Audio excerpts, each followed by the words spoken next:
در میدان سبز زیر نور خورشید، شیران افغانستان با عزم و امید توپچا بکشان چون برق میتازد، دروازه حریف از غرش میلرزد.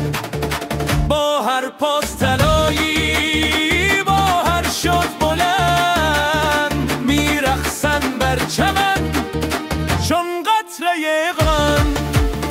ای قهرمانان ما، ای سربازان وطن، افغانستان آمد بر قله افتخار. شما سازندگان یک شاهکار بی همتا، سرا فراز کردید هر افغان را دوباره. در دلهای ما جاودانه، شما جاودانه.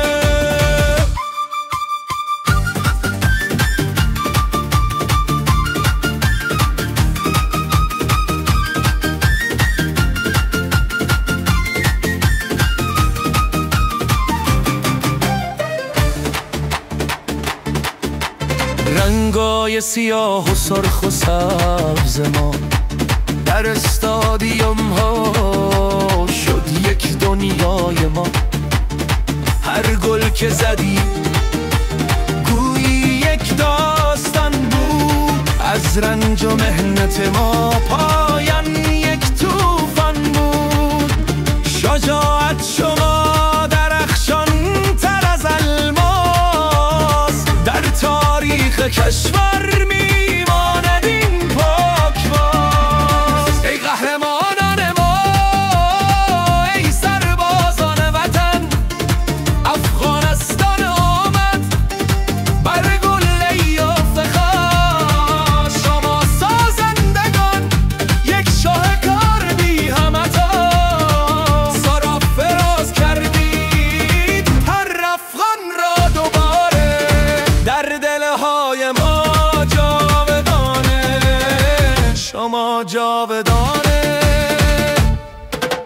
از کابل تا هرات، از مزار تا کندوز، صدای کف زدن میشنوی از همه سوز. یک ملت یکی شد پشت شما ایستا، این پیروزی یک هدیه الهیست به داد.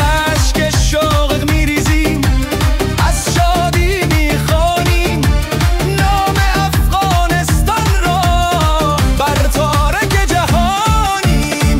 ای قهرمان